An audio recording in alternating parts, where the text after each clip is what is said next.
수트라. 나무 사타르마 분다리카 수트라. 나무 사타르마 분다리카 수트라.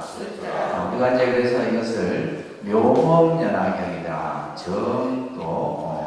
정법연화경이다, 이런 이제 이 법화경의 명칭이 있는데, 그래서 이제 가장 중요한 것은 분다리카, 흰 연꽃, 그죠?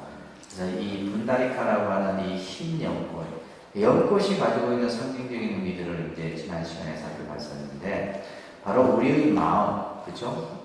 깨끗한 그 청정한 마음을 흰 연꽃에 비유를 한다는 내용들을 3페이지, 4페이지에서 살펴봤고, 그리고 이제 지난 시간에 또 중요한 것이 이제 천태지선사에 의해서 교상판석이라고 하는 거죠. 그래서 법화경을 중심으로 하는 교상판석이 있고 화엄경이 이 중심이 된 교상판석이 있다고 했어요. 그래서 5페이지에 보시게 되면 부처님이 처음 깨달음을 얻고 나서 제일 먼저 설한 가르침이 화엄경이에요. 화엄경. 우리가 화엄경을 대방광불 화엄경 이렇게 이제 경명칭이 그런데 30일, 21일간 그 해인 산매 속에서 이 화엄경을 설하시게 돼요. 굉장히 이제 불가사의한 경전이고 우리 중생의 입장에서는 그저 이해하기 어려운 그런 가르침이에요. 그래서 다시 부처님께서 중생들이 알아듣기 쉽도록 설한 것이 아함경이라 그래서 그죠? 그래서 몇 년간 설했다 했습니까? 12년간 아함경을 설하시고, 그래서 조금 이제 중생들이 부처님의 말씀을 이해를 좀 해가는 거예요. 그래서 조금 수준을 높여서 설한 것이 방등부의 8년을 설하시게 돼요. 대표적인 것이 원각경이라든지 유마경 이런 경전들은 방등부 경전에 해당됩니다. 그런 다음에 이제 21년간 공의 이치를 설한 것이 바로 600부 반야입니다. 그래서 49년 설법을 우리가 얘기할 때 21년간 설한 가르침이 바로 반야 공사삼의 기능입니다. 이런 것들은 나중에 이제 금강경 우리가 공부할 때 이 공에 대해서도 배울 수 있겠죠, 그죠? 그 다음에 이제 마지막 지금까지 부처님께서 설했던 모든 가르침을 총 정리하고 어떻게 보면 함축해서 설하신 가르침이 법화열반경입니다. 그래서 8년간 설하시게 되는데, 그래서 이 천태지선사는 부처님의 그 모든 가르침을 정리하고 요약한 경전으로 뽑는 것이 바로 이 법화경이에요. 그래서 이 천태 스님이 이 법화를 중심으로 한 교상판석은 부처님 말씀 중에 법화경이 최고다. 그래서 앞에서 봤듯이 경 중의 왕이다. 이렇게 이제 일컬게 되는 겁니다. 6페이지에는 이제 이 그 법화경에 나오는 궁자의 비유를 가지고 그죠?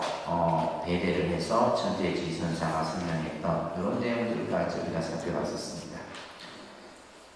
자, 오늘은 넘기셔서 어디를 보냐면 9페이지 법화경의 구성을 한번 보도록 하겠습니다. 오늘 내용도 굉장히 중요한 내용입니다.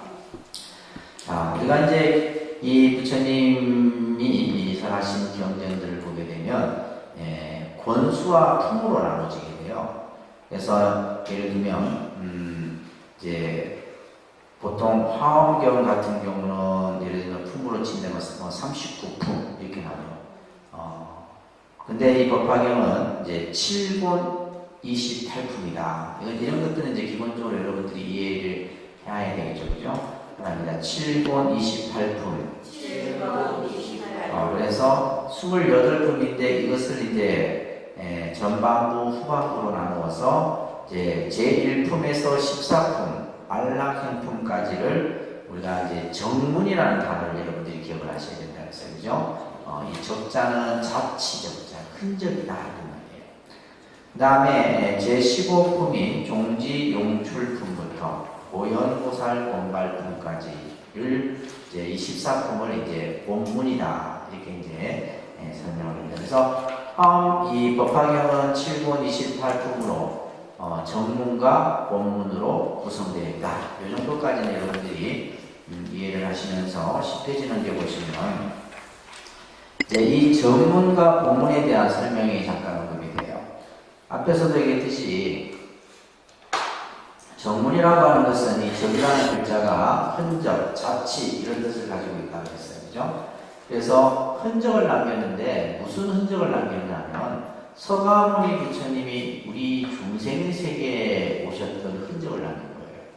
서가모니 부처님이 이 세상에 오신 자취, 흔적을 남긴 내용이 이 정문에서 나타나게 되는데 바로 서가모니 부처님은 중생을 제도하기 위해서 그죠? 우리의 인간의 몸을 놔두셔서 그 모습의 예를 들면 태어나시고 출가하시고 성도하시고 교화하시고 열반의 모습을 보인 그 흔적들을 우리에게 나타났다.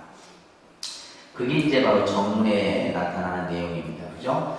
그 다음에 본문은 서가모니 부처님이 응신불로서 이 세상에 출현하게 한 근원 본체를 밝힌다. 이렇게 되어 있는데, 자, 여러분들이 이제 이걸 이해하시기 전에 먼저 이걸 좀 아셔야 되죠. 그죠?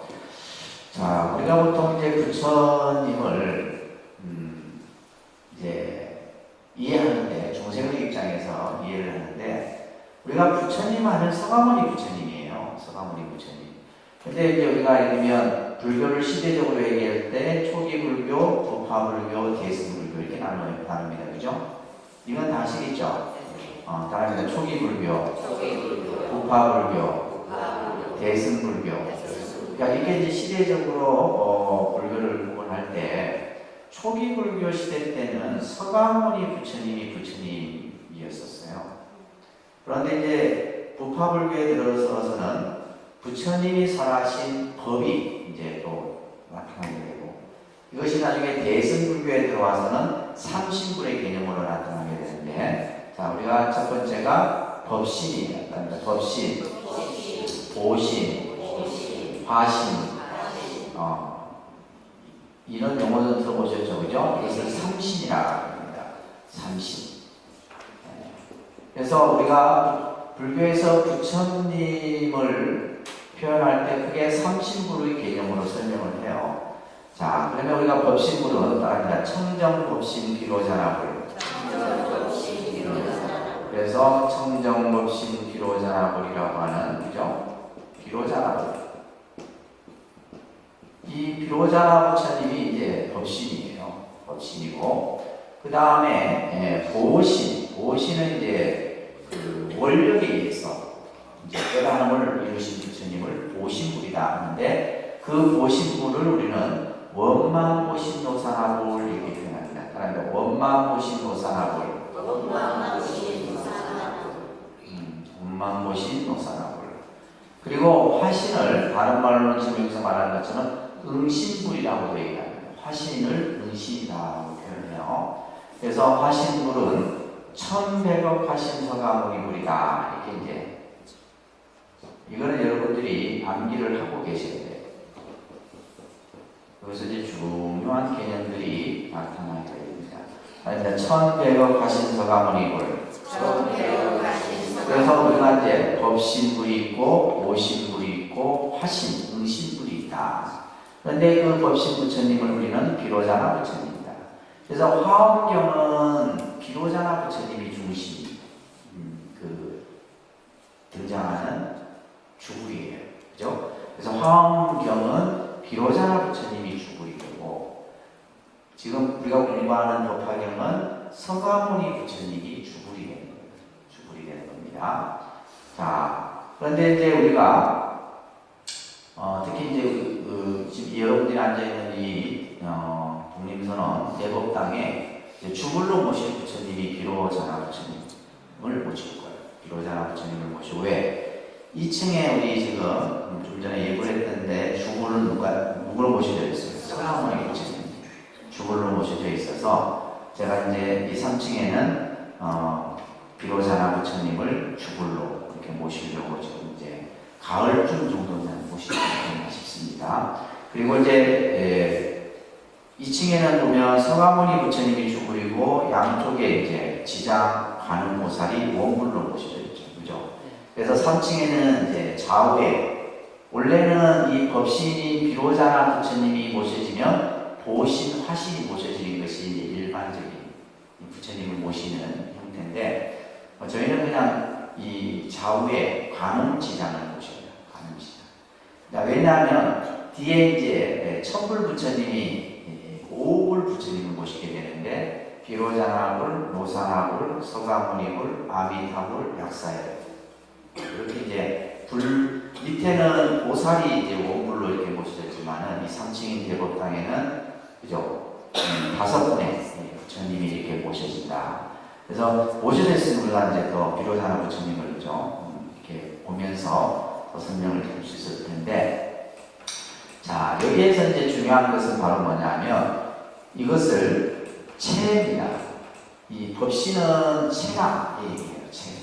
이 체라고 하는 것은 뭐냐면 근본, 바탕 이런 뜻이에요.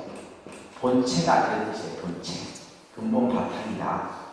그 다음에 이 보신을 우리는 뭐라 하냐면 용이라고 해요. 상. 나타난 모습. 이거는 이제 형상이죠. 형상. 상의 뜻은 무슨 뜻이냐면 형상이라는 뜻이에요. 형상. 그 다음에 화신은 이것은 용입니다. 용. 자, 이것을 우리는 이것은 작용이에요. 작용의 뜻을 가지고 있습니다. 그러니까 체상용. 자, 이 체라고 하는 것은 본 바탕이다. 그러니까 예를 든다면 우리 몸이 체예요. 우리 몸 머리에서 전체에 지금 나타난 제 모습이 이게 체예요. 체고 상은 뭐냐면 코가 이렇게 생기고, 예를 들면 눈이 이렇게 생기고, 머리가, 이건 이제 나타난 모습이죠. 상이죠. 이걸 상이라고 합니다. 형상. 그럼 용은 뭐냐면 눈은 뭐예요? 보는 거고, 귀는 듣는 거고, 이게 용이에요. 용의 작용이에요. 그러니까 이 말은 뭐냐면 체상용이 각각 이렇게 설명되어지지만은 이것이 결국 뭐다? 하나죠. 다시 말해서 체 안에 상과 용이 들어있고 상 속에 체용이 들어있는 거예요. 그래서 이것이 나중에 이제 삼신불 개념에서는 삼신일체 사상이라는 개념을 얻어요. 우리가 불교에서 이 불신의 개념을 이해하는 데 있어서 삼신일체 사상을 여러분들이 정확하게 이해를 하셔야 됩니다. 그러니까 다시 말해서 서가모니 부처님의 그 본신은 뭐다? 비로자나 부처님입니다. 비로자나. 단지 서가모니 부처님은 우리처럼 그죠? 인간으로 또 역사적인 인물로서 중생을 제도하기 위해서 그죠? 교화하기 위한 어떤 작용의 모습으로 놔두신 부처님이다. 그래서 이 서가모니 부처님 안에 또 뭐가 있어요? 법신과 보신이 이미 갖춰져 있습니다.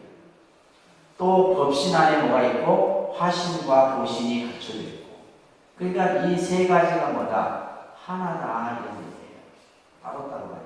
그럼 이런 의미에서 뭐냐면, 자, 우리가 서가모니 부처님을 표현할 때 서가모니 부처님 앞에 1100억 화신이라는 단어를 붙이고 있는데, 1100억의 화신은 뭐예요? 몸을 나타내는 거예요. 그러니까 서가모니 부처님의 몸이 때로는 여러 부처님의 몸으로 나타나는 거죠. 그래서 우리가 예를 들면 만불명호, 천불명호 이런 명호신이 있습니다.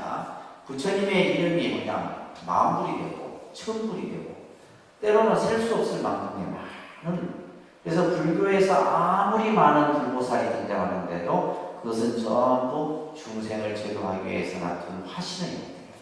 근데 이 화신의 근원은 바로 뭐다? 법신이고 보신이 그 안에 내재되어 있다. 이런 이제 개념을 이해를 하셔야지만 이 말을 이해를 합니다. 자, 서가모니 부처님이 응신불로서 이 세상에 출현하게 한 근원과 본체를 밝히는 거예요.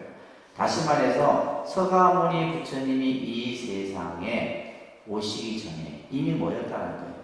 서가모니 부처님이 이미 본래 부처였어요. 이미 성불했었다 이 말이에요. 그리고 서가모니 부처님이 이 세상에 오셔서 열반의 모습을 보였지만 열반의 모습을 보인 이후에도 뭐다? 그 부처님은 영원하다는 거예요. 부처님이 예를 들면 태어났다 죽었다 이런 어떤 생멸의 현상을 나타내는 것이 아니라는 얘기입니다. 그렇기 때문에 영원하고도 불생불멸이 근본부를 나타내고 있는 것이 바로 본문에서 이제 설명하는. 여기에서 제일 중요한 게 나중에 이제 열의 수양품이라는 내용이 나와요. 열의 수양품. 이 품이 이제 본문에서 중요한 개념입니다. 밑에 설명이 되어 있죠, 그죠? 자, 그래서 이 법화경은 7권 28품으로 정문과 본문으로 구성되어 있다. 우리가 또 이제 경전을 공부하는 데 있어서 여러분들이 구분을 해야 될 것이 3분 구조로 이루어져 있는데 전체적인 설계도죠. 설계도. 따라합니다. 서분, 정종분, 유통분. 자, 이런 세 분으로 이 경전이 나누어질 수 있는데 서분이라고 하는 장면은 뭐냐 하면 경이 설해지는 배경이 나와요. 예를 들면 법화경 같은 경우는 영산해상, 그죠? 또 이제 나중에 보면 또 서가모니 부처님이 다보탑으로 또 들어가는 장면이 나와요. 그래서 이런 어떤 그 법화경이 설해지는 배경과 그 법화경을 듣기 위해서 모인 여러 대중들에 대한 그런 장면들이 나오는 것이 서분이에요. 무대 배경이라 보시면 됩니다. 무대 배경이고 정종부는 이제 본문에 해당되는 겁니다. 정종부는 어디에 해당된다고요? 본문. 그 다음에 유통분이라고. 그러니까 유통이라는 말은 뭐예요? 널리 알리는 거예요. 널리 세상에 널리 알리도록 하는 것이 유통인데 이렇게 세 부분으로 나눠진다. 그래서 전체 법화경을 보면 서분은 제1 서품이 제1이 이제 서분이 해당되고 정종부는 제2 방편품에서부터 제17 분별공독품까지가 이제 본문에 해당돼요. 그 다음에 유통문이 분별공독품 제17품부터 마지막 제28품까지가 유통문. 근데 뒤에도 설명되어 있지만 이 법화경은 유독 유통분에 대한 내용이 굉장히 길어요. 많이 나온다 이거예요. 그러니까 금강경 같은 경우는 유통분이 두세 줄밖에 안 돼요. 금강경 같은 경우는. 그래서 이 경전을 널리 많은 사람들에게 전하라. 이 정도밖에 안 되는데 지금 법화경은 뭐예요? 지금 17품부터 시작해서 28품까지의 많은 분품에 있어서 유통에 대한 얘기를 설명하고 있다. 그래서 밑에 보시게 되면 또 이제 이 전체 28품을 가지고도 서분, 정종분, 유통분으로 나누지만은 또 정문, 본문으로도 서분, 정종분, 유통분으로 이렇게 또 세 분에서 그런 이제 구조가 이루어진 겁니다. 그래서 보시게 되면 정문에서도 서분, 정종분, 유통분이 있고 본문에 있어서도 세 부분으로 나누어진다. 쓰여져 있죠, 그죠? 자, 보면 이제 정문에서는 서품이 이제 서분이 되고 정종부는 제2 방편품에서 수왕왕 인기품 제9품까지가 이제 본문이 되고 유통부는 경보타품에서 제11 알라견품까지가 그 다음에 14 알라견품까지가 이제 유통분에 해당됩니다. 자, 제가 좀 전에 말씀드린 것처럼 이 법화경은 유통분이 상당히 많은 분량을 차지하고 있어요. 우리가 앞에서 정문에서도 5품이 유통분이고 본문에서도 공덕 유통과 부촉 유통이라고 하는 내용으로 이루어져 있다. 그래서 이제 여러분들 보시면 법화경을 하는 사람들이 유통을 참 열심히 합니다. 그러니까 유통이라는 말은 널리 알리는 거예요. 그래서 이 법화경 하는 사람들이 보면 책도 그냥 줘서 법화경 읽도록 하고 쓰게 하고 읽게 하고 그런 말 보셨죠? 그게 왜 그러냐면 이 바로 법화경이 유통에 대한 강조가 있기 때문이에요. 다른 경전보다도. 그래서 이 법화경이 어떻게 보면 널리 이렇게 전파되는 그 속도가 굉장히 빠른 거예요. 빠릅니다. 자, 이러한 것은 이 법화경은 부처님의 가장 만숙기에 자신의 모든 지혜와 자비를 통합하여 마지막 교화 시기에 섰기 때문에 어떻게 보면 이제 부처님이 마지막 시기에 설한 경전이다 보니까 이것을 후대에 널리 전하도록 강조했던 부분이 많다 보니까 유통에 중점을 두고 있지 않는가 이렇게 보는 겁니다. 또한 부처님의 법이 계속해서 이어지기 위해서는 뭐냐 하면 수기에 대한 내용이 이런 법화경은 어떻게 보면 수기 경전이라 해도 과언이 아니에요. 그래서 수기품도 여러 품이 있고 또 그 품마다 이제 수기에 대한 내용들이 계속해서 언급이 되고 있어요. 자, 그래서 모든 중생들을 남김없이 다 성불의 길로 이루겠다라는 원력의 그런 어떤 발로에서 비유와 인연에 대한 이제 이런 내용들이 언급이 되고 있죠. 그러다 보니까 이제 이 법화경이 수기에 대한 내용도 있고 유통에 대한 내용도 있고 이제 인연에 대한 내용도 있고 비유에 대한 얘기도 있고 그래서 상당히 그 내용이 많다라고 얘기를 하고 있습니다. 자, 그 다음 줄에 나오는 것을 여러분들이 꼭 기억을 하셔야 돼요. 이게 이제 법화경 전체의 윤곽을 종합하는 표현입니다. 그래서 법화경 공부하는 사람들은 이거 반드시 외우셔야 돼요. 그런데 일승, 이문, 삼주, 사행, 오사, 육공, 칠류, 팔보, 구유, 십여시. 근데 이제 이 1에서부터 10이라는 숫자. 근데 불교에서 10은 만수입니다. 만수. 그러니까 10은 꽉 찬 수예요. 11 없어요. 그래서 여러분들 보면 화엄경도 보면 전부 10진수로 다 나타나요. 바람일도 10바람일, 그죠? 그 다음에 믿음도 10신, 10주, 10행, 10회양, 10지 이렇게 전부 10이라는 숫자로 나타납니다. 그래서 지금 여기서도 이제 그 개념을 적용해서 이제 어떻게 보면 굉장히 과학적인. 그래서 우리가 숫자가 나오는 이런 어떤 교리적 개념을 우리가 법수라고 합니다. 법수. 그래서 보면 삼법인, 사성제, 삼독심, 그죠? 뭐 이런 육바람일 전부 앞에 뭐가 있어요? 숫자가 있잖아요. 숫자. 그래서 이런 것들이 어떻게 보면 불교 공부하는 사람들이 좀 어려워요. 그 이제 개념들을 정확하게 이해를 해야 되다 보니까 이제 어렵죠, 그죠? 자, 먼저 일승은 일불승을 뜻하는 겁니다. 일불승. 그래서 법화경의 핵심 사상은 이거예요. 모두 다 성불한다. 모두 다 성불할 수 있다. 이런 어떤 확신을 주는 경전이 법화사상이에요. 법화경의 핵심입니다. 자, 예를 들면 이 법화경이 나오기 전에는 성문 영각이나 이런 수행자들은 성불의 생각을 갖지를 못했던 거예요. 뿐만 아니라 이 법화경은 나중에 나오겠지만은 여인도 성불할 수 있고 악한 사람도 성불할 수 있고 살인자도 성불할 수 있고 모든 사람이 다 성불할 수 있어요. 그 성불의 확신을 준 경전이 바로 법화사상이에요. 그래서 어떻게 보면 이 일불성 사상이라고도 얘기를 하는데 이게 굉장히 중요한 거예요. 그래서 지난 시간에 법화경 대의를 했죠. 그죠? 해삼귀, 해삼승, 귀일승. 이게 이제 법화경의 요지입니다. 그죠? 법화경을 다 몰라도, 대지만 알아도 법화경을 다 한 거나 마찬가지예요. 삼승을 일승으로 행하게 하는 것이 법화의 중요한 개념입니다. 그 다음에 이문은 정문, 본문. 우리가 아까 이제 정문은 부처님의 흔적을 자취를 나타내는 내용이고, 본문은 부처님의 서가모니 부처님의 근원, 본원불의 개념을 설명하는 것이 본문이다. 그 다음에 삼주에 대한 얘기가 있다면 삼주. 이 삼주는 뭐냐면 첫째 설법주, 비설주, 그 다음에 인연주 이 세 가지의 개념이 설명이 됩니다.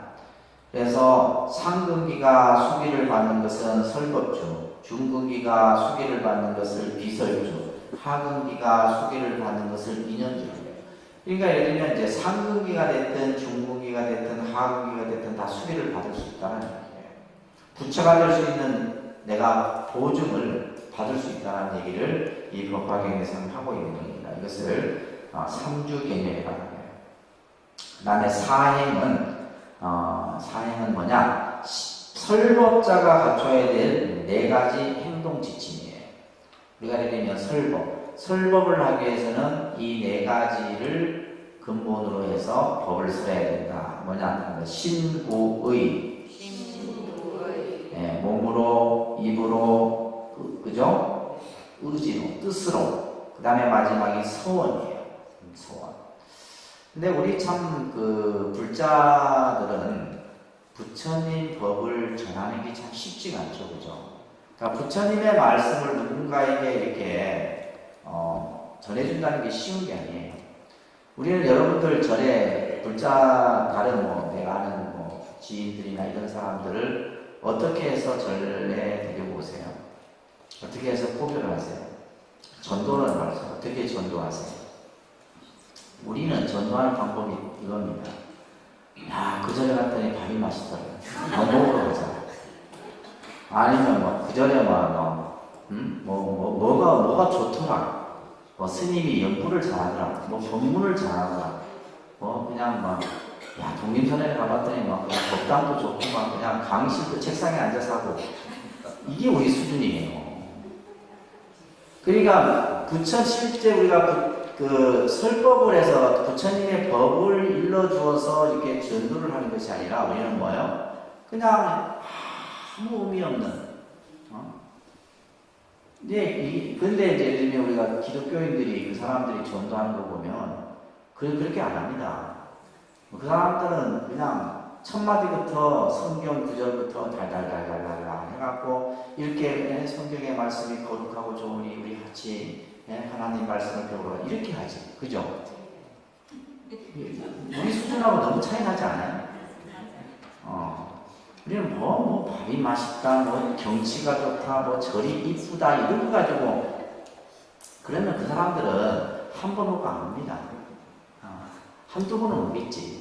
근데 안 된다.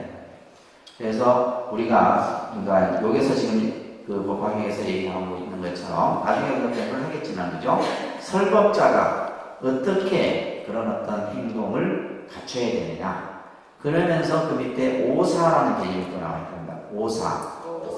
이게 이제 유명한 법화경의 5종 법사에 대한 얘기예요.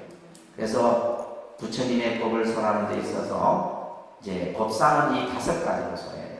첫째는 말합니다. 수지, 도, 송, 해설, 서상.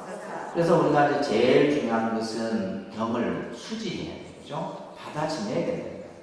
그래서 항상 법화경이 됐든 금강경이 됐든 원각경이 됐든 화엄경이 됐든 우리 불자들 손에는 항상 경전이 들려 있어야 된다. 제일 먼저 중요한 게 수지예요.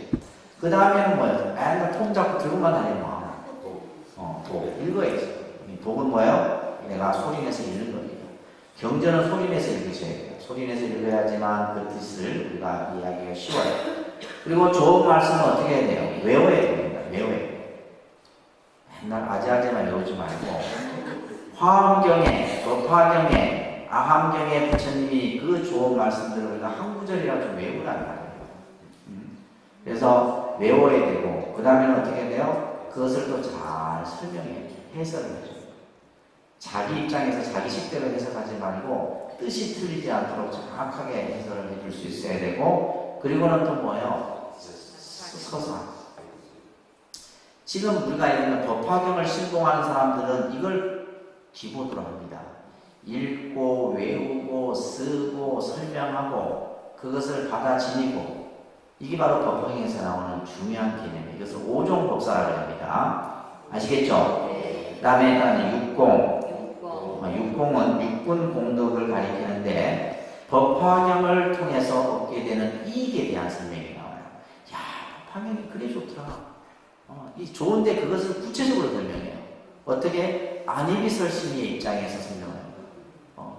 그가 법화경을 눈으로 보면, 또 귀로 들으면, 또 예를 들면 혀로, 또 미각으로, 느낌으로, 생각으로 이것을 전부 설하는, 이게 법사공덕품이라는 품에서 설명이 되어집니다. 그래서 다음에 육공, 그 다음에 칠유.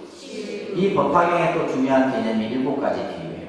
그러니까 이제 공부를 할 건데, 이 치륜, 이 법화경이 한편으로는 문학적으로도 굉장히 뛰어난 경전이에요. 특히 화엄경과 쌍경을 이룹니다.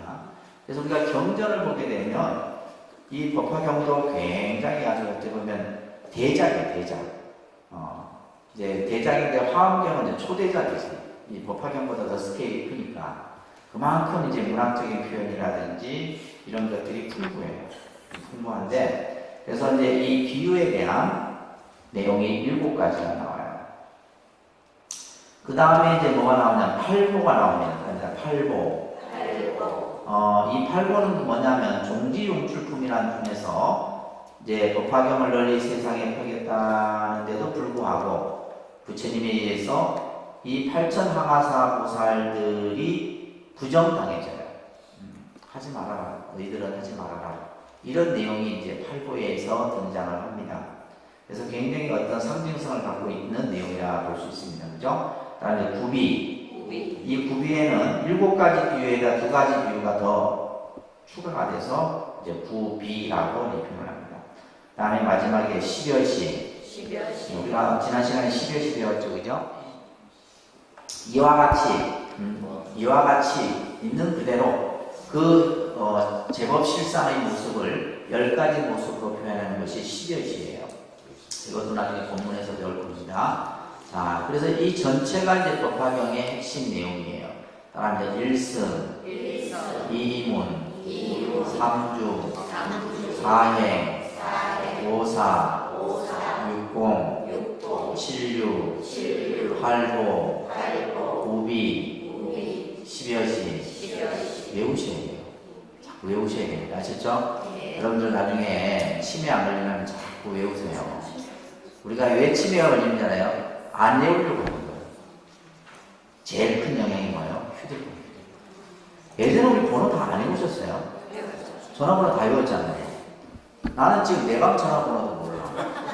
안 외워져요. 그러니까 실제 내가 내 방 쳐갖고 찾는다니까.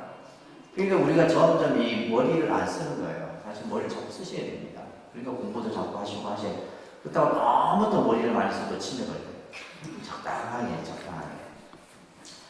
자, 그리고 이제 이 법화경의 문장은 장문, 이 장문을 다른 말은 산문이라고 해요. 산문. 그 다음에 개송을 우리는 운문이라고 표현하죠. 그죠? 그래서 우리가 보통 경전은 보면 산문 형태로 나오다가 운문으로 이렇게 이제 전체 앞에 냈던 내용을 개송으로 표현하는데, 특히 이제 법화경은 개송이 많아요. 개송이 많다는 것은 문학적인 표현이 많다는 거예요. 굉장히 함축적인 그런 내용들이 많다는 겁니다. 그래서 이 개송이 많은 부분을 차지하고 있기 때문에 이것이 이제 먼저 결집되었다라고 보는 것이 일반적 견해입니다. 자, 그래서 또한 이제 우리가 법화경이 서해진 장소 횟수도 이게 중요한 개념이에요. 바랍니다. 2처 3회 설법. 예를 들면 이제 화엄경 같은 경우도 이제 8처 9회 설법. 뭐 이렇게 이제 그 장소가 화엄경은 장소가 8번 이렇게 나와요. 그러니까 지상에서 천상으로, 천상도 여러 천상으로 갑니다. 뭐 도리천, 도솔천, 타화자재천 이런 천상 세계를 막 올라가서 다시 또 지상으로 내려오고 이런 데 설법이잖아요. 그러니까 불가사의라는 거죠. 근데 지금 이 법화경은 2군데에서 장소가 나와요. 첫째는 영산해상, 다시 말해서 왕사성, 그죠? 영축산의 기사불산이에요. 기사불산은 이제 뭐냐면 영축산이에요. 기사불산을 뭘 한다고요? 영축산. 그래서 영축산에서 이제 처음 설법이 시작되다가 나중에는 이제 중반쯤 가면 다보탑 속으로 서가모니 부처님이 쫙 올라가요. 이 다보탑이 뭐냐면 종지용축품에서 나오는 건데 땅에서부터 탑이, 그죠? 탑이 이게 슉 솟아 올라가서 저 하늘의 허공 가운데 다 탑이 있는 거예요. 그 탑에 이제 서가모니 부처님이 영축산에서 쫙 타고 올라가고 그 다보탑 안에 다보열이라는 부처님이 계시는데 그 부처님 옆에 딱 계시는 장면이 나와요. 그래서 이제 그 다보탑에 들어갔다가 다시 이제 지상으로 내려와서 그래서 이것을 이제 두 군데 장소, 그 다음에 산해설법이래요. 산해설법인데 이것을 권으로 얘기하면 7처, 품으로 얘기하면 28품. 따라합니다. 2처 3해, 28품. 요런 이제 핵심적인, 화엄경 공부하는 분들은 기본적으로 이런 것들도 같이 이렇게 하는 겁니다. 이렇게 되어 있다는 것을 여러분들이 이해를 하시면서, 이제 페이지 수를 좀 저로 넘겨서, 이제 우리가 법화경의 구성을 봤죠, 그죠? 그 다음에 46페이지로 넘겨보시면, 법화경의 특징을 조금 더 한번 다시 정리를 좀 하도록 하겠습니다. 오늘 중요한 내용입니다. 법화경을 공부하는 사람들이 이 개념을 정확하게 이해하지 못하면 여러분들이 그 경전 속에서는 이걸 잘 추스려낼 수가 없어요. 그래서 이 책은 여러분들 법화경 공부하는 동안 계속 가지고 다니셔야 돼요. 아셨죠? 네. 첫째, 법화경에서 나타나는 특징은 첫째, 계해설이라고 하는 내용입니다. 계해. 괴라는 말은 열개자 알개자죠, 그죠? 열어서 알게 한다. 자, 우리가 이제 불교의 수행을 여러 가지 수행의 형태로 설명을 하게 되는데, 자, 여기서는 지금 8정도 수행, 그죠? 연기법, 그 다음에 육바라밀의 수행을 이제 설명하면서, 이 8정도 수행은 초기, 그죠? 초기 경전에서 특히 사성제에서 이 8정도의 내용이 언급이 됩니다. 그래서 사성제라고 하는 것은 우리 중생이 가지고 있는 근본 문제가 뭐냐? 괴로움이라는 거죠. 우리 중생의 세계는 괴로움인데 그 괴로움이 왜 생기느냐? 집착으로 인해 생깁니다. 그 집착을 없애는 수행이 바로 8정도 수행이에요. 그래서 이 8정도는 어느 수행 집단들이 이것을 수행하느냐? 성문들이 이 8정도 수행을 하고, 연기는 누가 수행을 하냐면, 그죠? 영각. 이 영각을 우리가 이제 보통 독각이라고 합니다. 독각이라고 하고, 요즘에는 여러분들 이해하기 이제 나한 같은 경우가 이제 요게 해당이 되는 겁니다. 그 다음에 이제 육바라밀 수행을 통해서, 그죠? 육바라밀은 누가 닦아요? 보살이, 그죠? 보살이 닦는 수행이다. 먼저 이렇게 이제 배제를 한번 해보는 겁니다. 그래서 불교의 수행은 8정도 연기법 육바라밀의 수행을 성문영과 보살의 세 가지로 이렇게 차별했으나, 그 화경에서는 이것을 이렇게 이제 나누었으나 법화경에서는 뭘로 하냐면 일불승이라는 개념으로 이것을 하나로 만든다는 거예요. 이게 법화경 사상에서 중요한 개념이에요. 그러니까 성문영과 보살이라는 개념을 뭐예요? 전부 하나로 뭘로 만든다? 일불승의 개념으로 이끌고 가는, 그래서 차별이 없다라는 것을 설명을 하는 겁니다. 자, 따라합니다. 밑에 불타의 지혜는 같이 읽을게요. 시작. 불타의 지혜는 한없이 깊다. 그 불타의 지혜는 일성을 밝히는 것으로 종전의 성문승, 영각승, 보살승의 상승을 구별하는 것은 일성으로 인도하기 위한 반편에 지나지 않는다. 일승이야말로 불타가 목적하는 지혜이다. 그래서 부처님의 지혜는 한없이 깊은, 그죠? 밝고 밝은 지혜인데, 그 지혜가 바로 뭐냐? 일승을, 다시 말해서 일불승이라는 개념은 말하면 성불, 부처되는 겁니다. 부처되는데 그 목적이 있다, 이런 얘기예요. 그래서 성문영각 보살이라고 하는 이 삼승을 전부 성불의 일불승의 개념으로 인도하는 데 있다라는 얘기입니다. 그래서 삼승이 일승으로 귀착된다라는 통일의 의미를 명백하게 밝힌 것이 법화경의 특징이다. 그래서 이제 이 법화경은 통일성이 있어요. 통일성. 그래서 예를 들면 이 말은 뭐냐면 이제 이거예요. 성문은 사성제를 닦고, 연각은 연기를 닦고, 예를 들면 보살은 육바라밀을 닦고, 이렇게 개별적인 것들을 이것을 전부 하나로 싹 모아갖고 뭐예요? 일불승으로 나가게 하는. 그래서 굉장히, 그래서 이제 법화 사상을 하는 사람들이 보면 굉장히 우리가 흔히 말하는 좀 교주적 성격이 강해요. 그래서 하나로 딱 만듭니다. 법화는 하나예요, 하나. 하나지 뭐 예를 들면 따로따로 우리는 어때요? 뭐 예를 들면 간음 기도할 사람 간음 기도하고 뭐 할 사람 뭐 가위바위보 나누잖아요. 다 나누는데 법화는 전부 하나로 귀착시키는 개념이 있습니다. 자, 그래서 성문이나 연각이라도 자기가 선물할 수 있다는 확신을 일으키는 것은 자신의 불성을 발견하는 데서 출발합니다. 그래서 우리가 내 안에 부처의 성품이 있다라고 하는 이것이 가장 중요한 개념이에요. 그래서 우리가 성불의 확신, 내가 부처가 될 수 있다는 확신, 이것이 이제 대승에서 가장 중요한 개념입니다. 그래서 초기 불교는 대소승 대립에 됐습니다.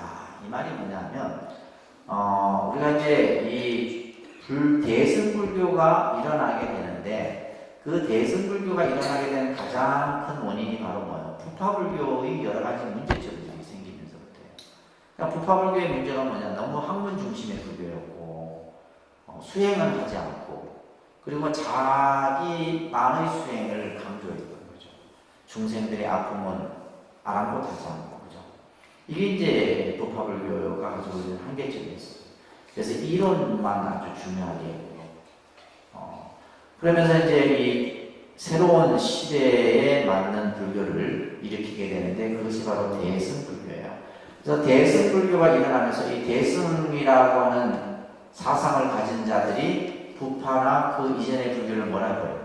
소승이다. 너희들은 자기 자신밖에 너희들은 모르니까 너희들은 소승이다. 그러니까 결국 뭐예요? 대립이 생기 안 생겨요? 생기죠. 근데 법화경은 이것을 하나로 묶어버려요. 이 소승과 대승의 대립을 하나로 묶어버리는데 그것이 바로 이제 이 법화경에서 얘기하는 일불승 사상이다. 그래서 초기 반야경에는 소승이라는 말 대신에 아란이다, 벽지불이다, 보살이다 이런 이제 용어들이 사용하고 있는 거예요. 그러니까 이제 실제 우리가 부처님 사상에는 소승이라는 말이 없습니다. 뭐 소승과 대승을 따로 구분해 놓지 않아요. 그런데 대승을 하는 사람들이 그죠? 자기 사상을 따르지 않는 이들을 뭐라 했다면 소승이다 이렇게 얘기한 거예요. 근데 법화경에서는 소승 대승을 이것을 하나로 다 묶어서 뭐로 한다? 일불승을 한다. 이게 중요한 핵심이다.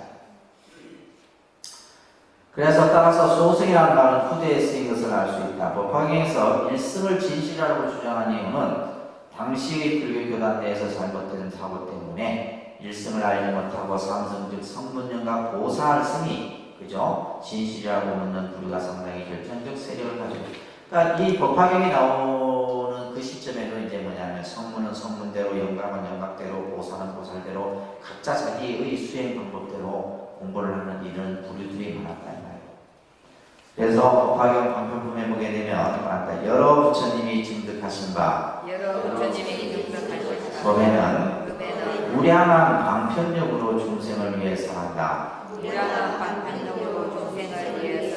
시방불국토 가운데 오직 일승법만이 있을 뿐 삼승도 삼례도 없다. 있다면 방편설이 있을 뿐이다. 그래서 부처님이 증득하신 법에는 한량없는 방편으로서 여러 가지 방편으로 중생을 위해 살았다 이 말이에요. 그렇기 때문에 오직 부처님의 그 가르침에는 뭐 예를 들면 성문이다, 연각이다, 대승이다, 소승이다 이런 개념이 없다 이 말이에요. 단지 있다라면 뭐다? 방편으로 그렇게 표현했을 뿐이다 이런 얘기를 하고 있는 겁니다. 자, 일불승이라는 법화경의 가르침이 이승이나 삼승이 아닌 오직 성불의 한 가지 길만을 가리킨다. 이게 중요한 말입니다. 일불승은 뭐다? 성불이다. 일불승 이꼬르 성불이라는 개념을 여러분들이 이해를 하셔야 돼요. 그래서 오직 성불만을 가리키는 가르침이 바로 법화경이에요. 이것을 천태에서는 교일승이다 이렇게 얘기를 하는 겁니다. 이 가르침은 여러 부처님, 과거, 미래, 현재, 서가, 무니불 등 오불 모두가 일승인 성불의 같은 도를 가르친다고 천태에서 말을 하고 있다. 자, 이런 얘기들을 하면서 자 47쪽 하단에 보면 삼승이란 방편이기 때문에 삼승을 열어 진실의 일성을 나타내는 것이 법화경의 일관된 사상. 그래서 아까 법화경의 대의가 뭐라고 그랬어요? 회삼승, 귀일승. 회삼승, 귀일승. 그래서 삼승을 전부 하나로 모아서 어떻게 한다? 일승으로 향하게 한다. 이게 법화경 사상이에요. 이게 법화경 공부 다 끝난 거예요. 이게 법화경이에요. 그래서 따라합니다. 모든 부처님이 방편력으로 일불승에서 삼승을 분별하신다. 그러니까 오직 성불 하나만을 얘기하지만은 때로는 성문, 영각, 보살을 얘기하는데 그것은 전부 뭐다? 방편에 대한 가르침이다 이런 의미예요. 자, 그래서 이제 우리가 그 밑에 보면 이 삼승을 조금 설명을 드리는 내용입니다. 삼승하면 아닙니다. 성문, 영각, 보살. 그래서 성문은 바로 뭐냐면 이제 우리가 부처님의 10대 제자, 그죠? 사리불, 목골련, 아난 이런 제자들은 전부 성문에 해당되는 제자들이에요. 그래서 성문성들은 사성제의 이치를, 그죠? 그것을 받고 가르침을 받고 번뇌를 끊어서 아란의 경지에 도달하는 것이 목적이 있어요. 그래서 이 성문 제자들은 그 목적, 자신들이 수행을 해서 이루고자 하는 경계가 어디까지냐면 아란의 경계까지였어요. 마찬가지로 영각 벽집을도 마찬가지입니다. 이들은 다른 누구 스승을 의지하지 않고 홀로 이제 공부하는 거예요. 그래서 이제 이것을 우리가 독각이라고 합니다. 독각. 영각을 다른 말로 뭐라 한다? 독각. 간혹 우리가 스님들이 많이 쓰는 말이에요. 이제 뭐 대중들 속에서 공부하지 않고 혼자서 이렇게 공부. 우리 이제 불자들 중에도 뭐 독각이 있어요. 독각. 혼자서 매일 기도하고, 혼자서 저행을 하고, 혼자서 그냥 독각이라고. 그냥 자기 그 생각 속에서만 막 갇혀 있는 거죠. 그래서 그 독각의 형태는 그렇게 바람직하지 않습니다. 근데 이제 그런 경우는 있죠. 예를 들면 대중 속에서 공부를 하고 그 공부한 후에 혼자서 이렇게 하는 경우는 괜찮은데 처음부터 아예 그냥 대중과 어울리지 못하고 하는 분들이 있어요. 그런 분들을 보면 좀 안타깝죠. 근데 그게 이제 공부가 잘 됐는지 못 됐는지, 내가 공부가 나아가는지 뒤로 물러나는지를 모른다 이거예요. 우리가 보통 이제 영각이나 이런 이제 분들 같은 경우는 대표적인 분이 이제 독각성이 뭐냐면 나반존자 같은 경우는 독각성이에요. 혼자서 깨달은. 우리가 이제 여러분들이 알고 있는 뭐 16나한, 500나한 이런 분들이 전부 여기에 해당되는 분들이에요. 그러니까 이분들은 뭐냐면 우주의 이치를, 연기의 이치를 깨달아서 이제 아라한과를 이룬 이들을 얘기하는 겁니다. 그 다음에 근데 특히 이들이 이제 그 특징이 뭐냐면 자기 자신이 깨달은 그 세계에 안주하는 것이 특징이에요. 자기 혼자만의 세계에 그냥 그래 내가 예를 들면 수행을 해서 마음이 편안해. 그 자체에 그냥 다 안주하는 거예요. 예를 들면 뭐 남을 제도하고 교화하고 부재하고 이런 노력도 하지 않는 거죠. 이제 우리가 이제 보살은 이제 이 보살이라는 명칭은 실제 서가모니 부처님을 보살이라 칭하기도 했어요. 또 초기 경전 같은 경우는 초기 경전에서는 이 아란이라고 하는 것을 우리가 은공이라고 번역을 합니다. 아란은 뭐로 한다고요? 은공. 이 은공으로도 이제 서가모니 부처님의 명호 가운데 열의 은공 정전지 할 때 은공이 들어갑니다. 그래서 서가모니 부처님을 초기 경전에서는 아란이라고도 하고 보살이라고도 하고 이렇게 명칭이 혼용돼서 많이 불려집니다. 자, 그래서 이 보살은 뭐냐면 바라미를 통해서, 그죠? 바라밀 수행을 통해서 이미 깨달음을 이루었지만은 중생을 제도하기 위해서 자신의 깨달음을 잠시 미루던 일들을 우리가 보통 보살이라 하는 거예요. 그래서 보살도 지위가 여러 가지입니다. 예를 들면 이제 우리가 십지로 예를 든다면 초지보살, 이지, 삼지보살, 사지보살, 오지보살 이렇게 쭉 올라가요. 그래서 우리가 보통 이제 팔지보살, 8지 정도 되면 이제 거의 깨달음이 이른 보살이에요. 그래서 우리가 팔찌보살 정도면 뭐냐면 관음, 지장, 눈수, 보현 이런 분들이 이제 팔찌 이상의 보살들이에요. 이제 초지보살은 이제 그래도 나름대로 이제 어느 정도 공부가 된 보살들이죠. 그래서 이제 그런 보살들도 그 수행의 관계가 있습니다. 아시겠죠? 네. 자, 그 밑에 보시게 되면 48쪽의 맨 아래쪽에 그래서 성문영가승은 열등하다라고 해서 소승이라 하고 그래서 이제 보살을 이제 대승이라 해서 이제 소승과 대승의 이제 이런 개념을 대립시키는 그런데 아까도 얘기했듯이 법화경은 뭐다? 일불승이라는 개념을 이제 강조하고 있다. 그래서 이제 두 번째 나타나는 것이 바로 이승에 대한 개념입니다. 이승은 성문영가로 지향하는 수행의 형태인데 이들의 궁극적인 목적은 아라한과를 얻는 겁니다. 아라한과. 그래서 우리가 보통 이제 아라한과는 사양사과라고 이제 초기 경전에서 설명을 하죠. 그래서 예육과, 일렉과, 불안, 아라한과. 그래서 우리가 사당, 아나함 이런 그 금강경에 나오죠, 그죠? 이런 것들이 이제 그러니까 금강경 같은 경우는 초기 대승 경전인데 그 왜 그러냐면 학자들이 그런 명칭들이 지금 사양사과에 대한 명칭들이 언급이 되니까 이 금강경은 초기 대승 경전으로 보고 있는 거예요. 그런 내용들이 이제 우리가 학계에서 그렇게 봅니다. 그래서 네 번째 단계 아라한과는 이제 더 이상 배울 것이 없다 해서 이 아라한을 뭐라 표현하냐면 우리가 이제 무학이다라고 표현합니다. 아라한은 뭐라 한다고요? 그래서 우리가 보통 무학, 유학 이런 이제 표현이 있어요. 유학, 무학. 그래서 무학은 금방 얘기했듯이 누구요? 아라한. 나머지 이제 사다함, 아나함 이런 이제 과는 이제 유학이에요. 아직까지 뭐요? 배울 것이 더 남아 있는.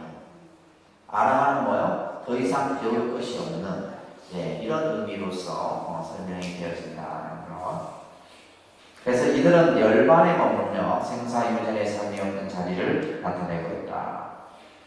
이승은 보살행을 실천하여 부처님의 과를 증득하려 하지 않는다. 그래서 이승인 성문영각은 그냥 아라한과에 그냥 만족하는 거예요. 뭐 예를 들면 이제 내가 부처가 된다 이런 생각을 일으키지 않는다는 거예요. 그래서 스스로 성불이 불가능하다라고 생각하는 거예요.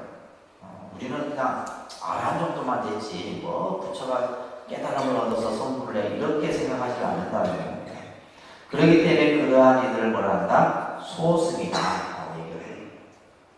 그러나 보살은 불가를 얻어 성불하려고 노력하기 때문에 뭐라 한다? 대승이다.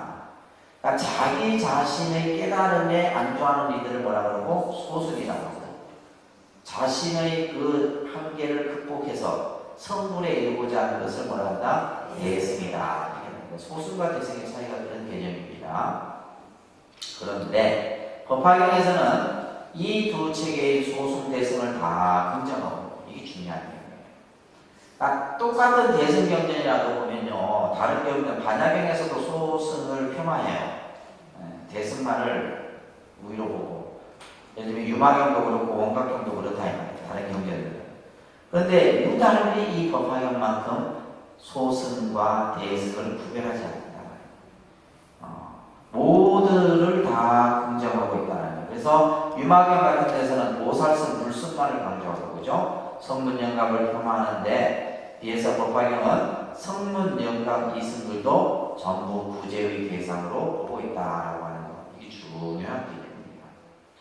근데 이 이승을 구제하는 데 있어서 반드시 뭐가 같이 곁들여져야 되느냐? 수기라는 개념이 만들어져야 돼요. 수기. 수기라고 하는 것은 미래 예언적 의미가 수기입니다.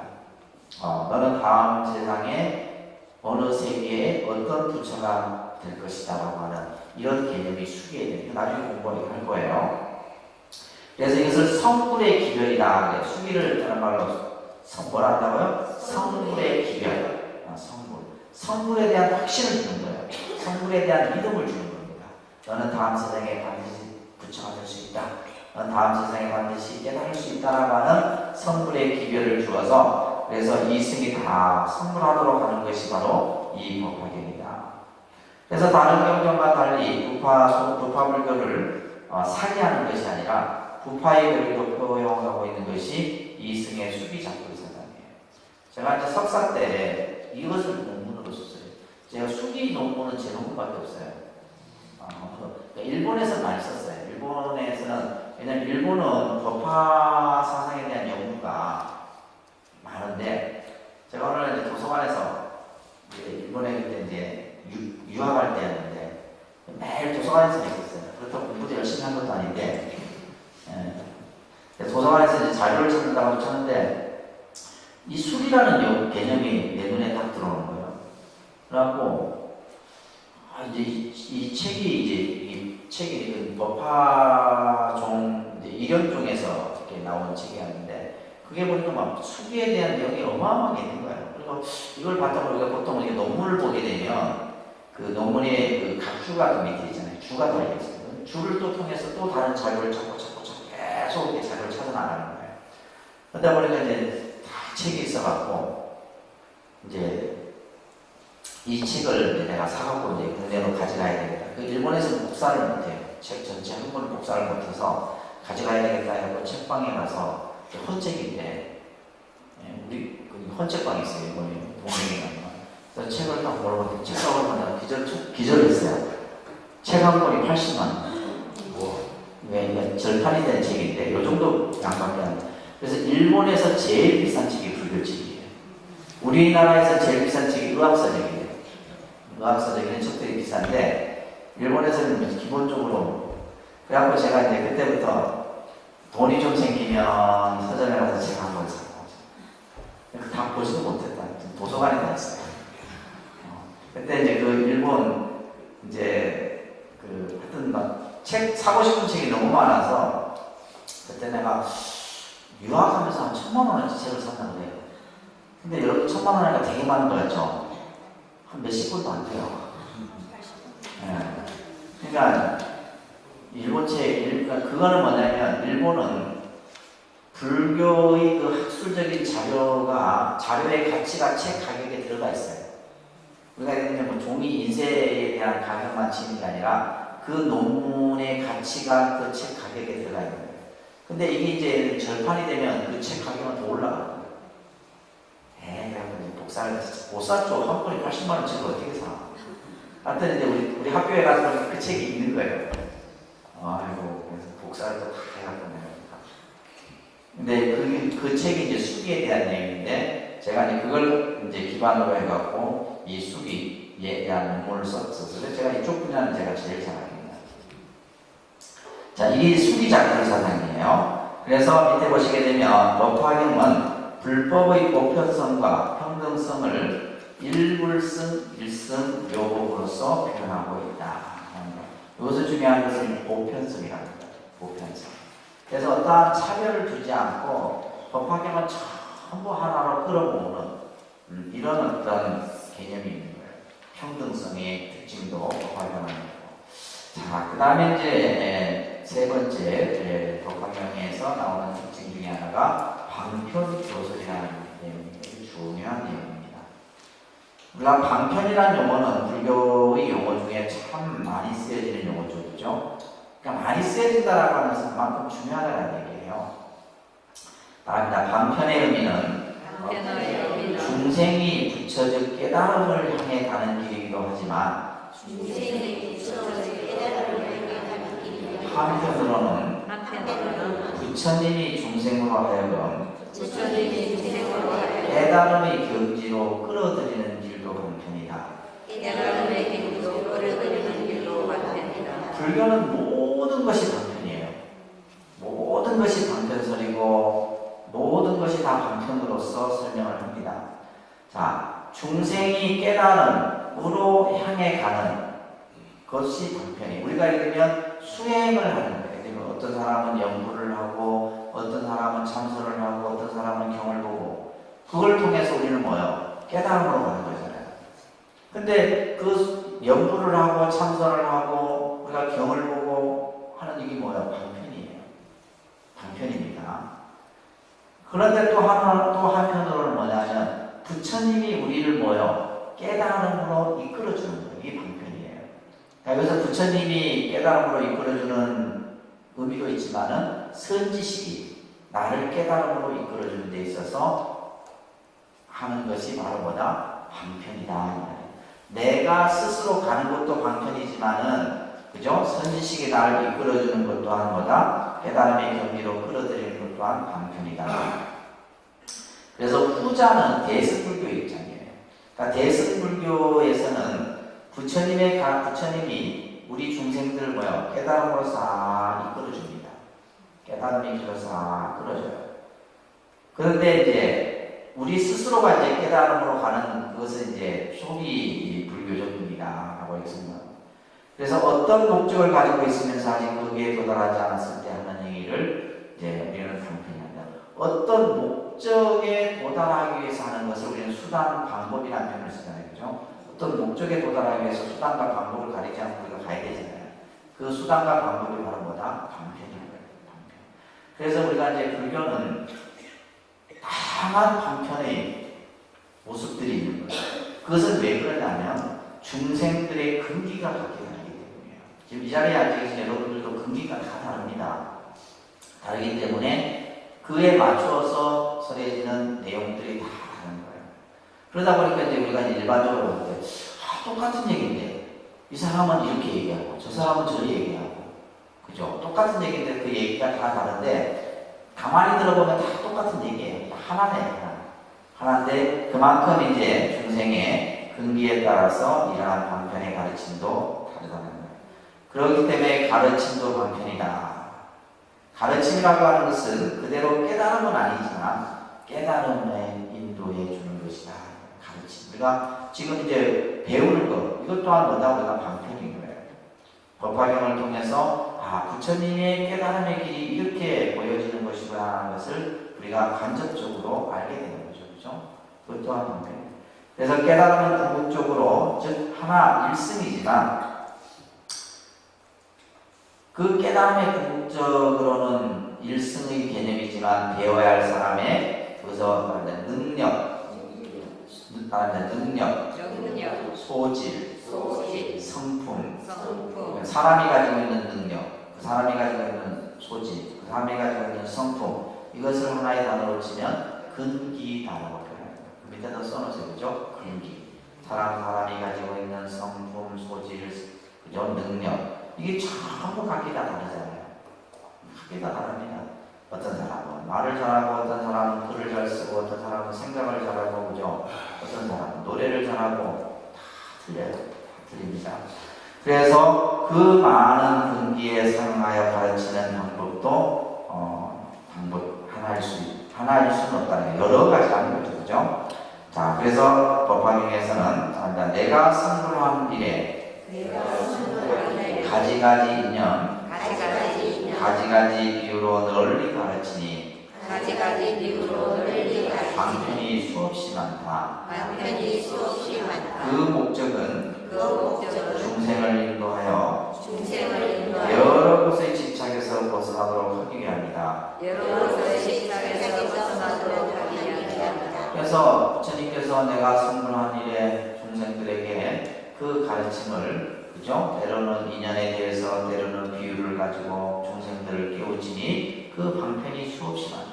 그래서 우리가 흔히 84,000의 교문이라고 하는 것은 결국 그건 다 방편설이에요.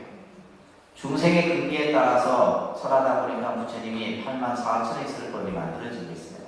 그래서 불교의 교설은 방편설이다. 이게 다 여러분들 기억을 하셔야 됩니다. 아셨죠? 네. 불교의 설법은 방편설이에요.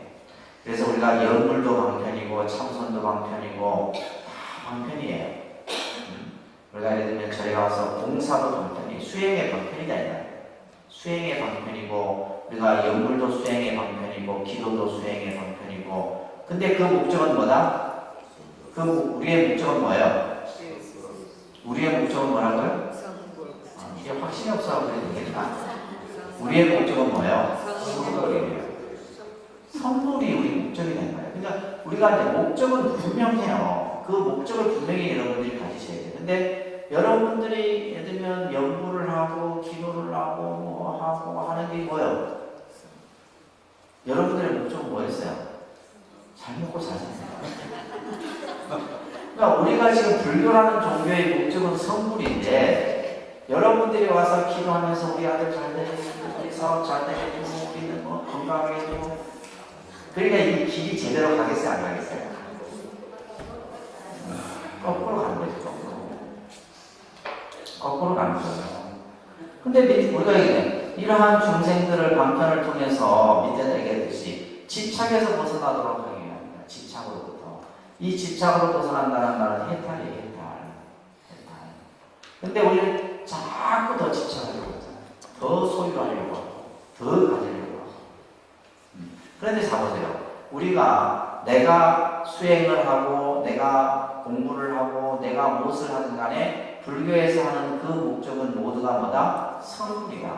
그러니까 성불이라는 목적을 두면 그 안에서 이루어지는 것은 아무런 어떤 문제가 되죠. 그래서 이게 다른 점이에요. 기독교인들은 그들의 목적은 뭐예요? 천당 하늘에 태어나는 거예요. 그러니까 그 사람들의 목적은 분명하다 이 말이에요. 그러니까 그 목적을 위해서 예를 들면 11조도 내고 막 그다음 봉사도 하고 다 하는 거예요. 그러다 보면 뭐예요? 집안일도 잘 되고 다 일이 잘 풀리고 하는 거예요. 그렇게 우리 삼아야 되는데 우리는 뭐예요?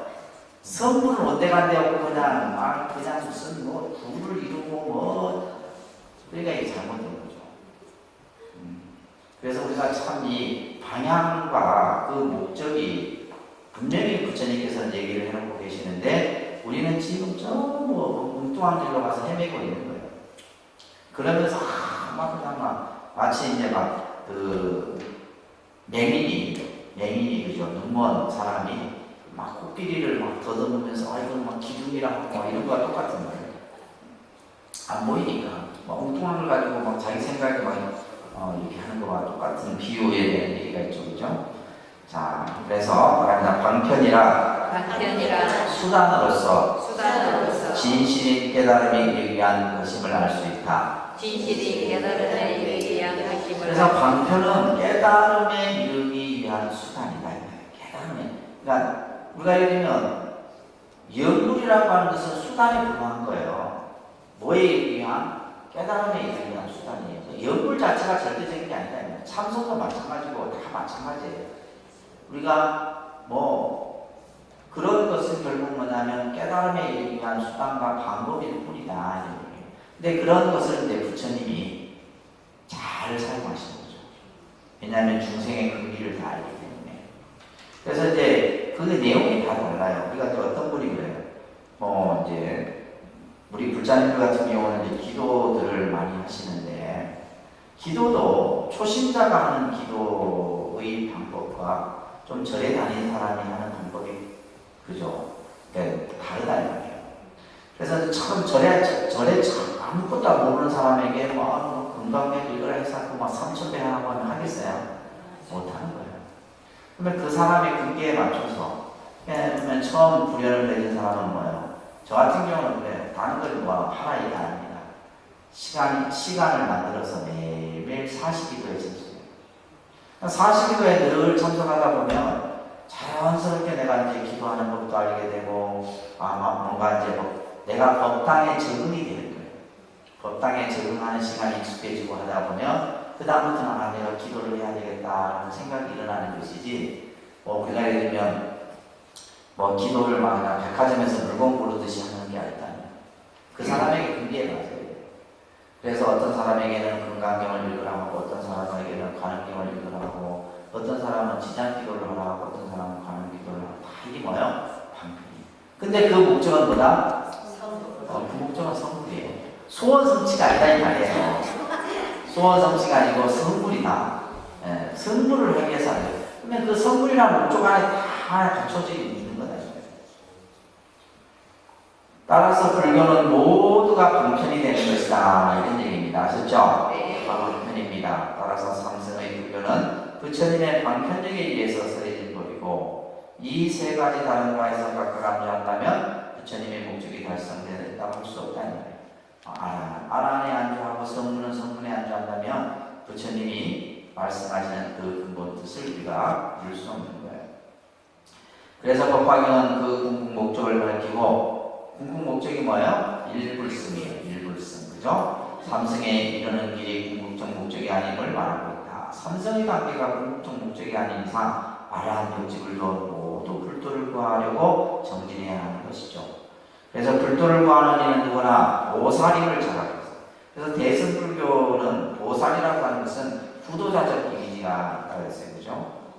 예를 들면 스스로 수행을 통해서 스스로 깨달음을 얻고자 하는, 그러기 위해서는 뭐냐? 우리가 예를 들면 정진, 끊임없는 정진과 끊임없는 인욕과 이런 수행들을 갖고 나가야 되는 것입니다.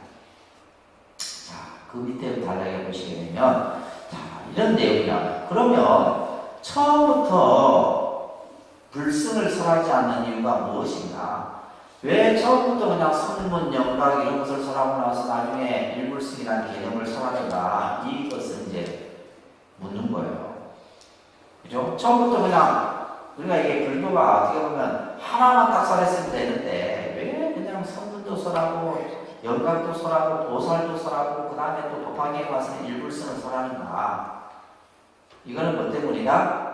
그 이유는 중생의 근기가 이를 받아들일 수 있는 정도로 성숙되지 않기 때문입니다. 그러니까 부처님이 처음에는 화엄경 하나면 다 끝난다. 화엄경만 하나면 다 끝나는데 화엄경을 중생들이 못 알아듣는 거예요. 믿지도 않는 거예요. 그러니까 이제 그걸 알아듣기 위해서 다시 뭐부터 아함경부터 설하고 방등도 경전 설하고 반야부 설하고 그 다음에 다시 법화 열반설에서 중생들을 깨달은 얘기를 하는 것이다. 무슨 말인지 아시겠죠? 그래서 이것은 어떻게 보면, 그러니까 그 불교의 가르침은 모든 것을 그냥 강제적으로 하나로 딱 놓는 것이 아니라 근기에 맞춰갖고 그 근기에 따라서 전부 이르게 하는 거예요. 자, 그래서 자비심에서 부처님의 수단으로 이끈다는 것이 바로 동편사상입니다. 이 전부 부처님의 자비심에서 나오는 그 표현인 것입니다. 그래서 이 방편은 법사품에서는 방편문을 여는 것이 진실상을 시험 나타내 보이는 것이다. 이렇게 얘기를 하고 있다. 자, 그 다음에 밑에 보세요. 넷째는 영원한 부처님에 대한 관점. 이것도 이제 중요한 부분이에요. 그래서 우리가 방편교설 또 이 지금 네 번째 영원한 부처님에 대한 개념, 이승에 대한 개념, 계해에 대한 개념 이런 것들 잘 기억하셔야 됩니다. 특히 열애수양품에서 이 영원한 부처님, 구원의 부처님에 대한 얘기가 나오고 있습니다. 52쪽에 보시게 되면 서가모니 부처님은 과거에 이미 부처였다는 거예요. 현재 부처가 된 게 아닙니다. 과거 오랜 시간 전에 수억 급의 시간 전에 이미 몇 번이나 성불했다는 거예요. 그리고 이 세상에서 출현하여 이 법화경을 설한다라고 하는 내용이 바로 열애수양품의 내용이에요. 그 성불의 시간은 500천만억 나이타 성직업이라는 시간을 표현하고 있는데 그냥 한량없는 시간이에요. 환한 시간. 그래서 오래 굿자, 월원자에서 구원이라는 표현을 쓴 거예요. 구원. 아주 오랜 시간 전에 이미 서가모니 부처님은 과거에 성불했고 또한 지금 또한 그 서가모니 부처님의 수명은 지금 또한 계속 이어지는 것이다. 서가모니 부처님이 2600년 전에 열반하신 것이 아니다 이런 얘기예요. 그런데 이 개념은 참 기독교에서 말하는 그 신에 대한 개념과 상당히 유사하죠. 그래서 우리가 예를 들면 기독교에서는 그 자신들이 믿는 신이 영원하다라는 영원성을 강조합니다. 신의 영원성. 예를 들면 신이 죽었다. 그러니까 우리가 예를 들면 기독교 사상에서는 부활이라는 개념이 바로 뭐냐면 신의 영원성을 나타내는 거예요. 신은 죽지 않았다는 얘기예요. 그죠? 신은 영원하다는 거예요. 근데 이제 불교에서 이 부처님, 이 법화경에서는 바로 그러한 부처님의 영원성을 나타내거든요. 그래서 전 시간에도 제가 얘기했듯이 이 법화경이라는 경전과 예를 들면 신약성서라고 하는 성서와 거의 그런 내용들이 유사한 부분들이 많아요. 유사한 부분들이 많이 언급이 됩니다. 열애가 성불한 수명은 숫자로 비교할 때 무한즉 구원한다는 표현을 하고 있는 겁니다. 그래서 법화경을 설하시는 지금의 서가모니 부처님이 80년의 생애를 우리에게 보였지만 그 태어나서 출가하고 성도하고 설법하고 열반한 것 이 전부 우리 중생에게 보여주신 방편이다. 방편의 모습이라는 겁니다. 그래서 방편으로 열반을 나타낸 것이며 실제로는 뭐다? 영원한 본물 즉 그죠? 불생불멸한 영원한 부처님으로서 근원불로서 있다는 얘기입니다. 그래서 이 세상에 육신을 보인 것은 중생에게 뭘 열어보이기 위해서? 부처님의 지견을 열어보이기 위해서 중생들로 하여금 깨달음에 들도록 하기 위해서 이 세상에 오셔서 그러한 모습을 우리들에게 보여주신 것이다. 이런 얘기를 하고 있는 겁니다. 그래서 53쪽에 보시게 되면 쭉 넘기셔서 보시면 법화경에서의 부처님은 역사적으로 존재하였던 그죠? 발상성도의 모습의 그 스가모니 부처님을 통해서 생멸을 넘어선 영원한 부처님, 그죠? 불생불멸이에요. 다시 말하면 모든 부처님을 통합하는 원리로서의 그런 물을 나타내 보이고 있는 것이 법화경이 가지고 있는 아주 중요한 이런 것들 열애수양품을 통해서 우리가 공부를 할 겁니다. 그래서 이승에 대한 개념, 또 열애의 수명은 한량이었다라고 하는 이런 개념들을 여러분들이 잘 정리를 해주시고 다음 주는 이제 7가지 비교와 그런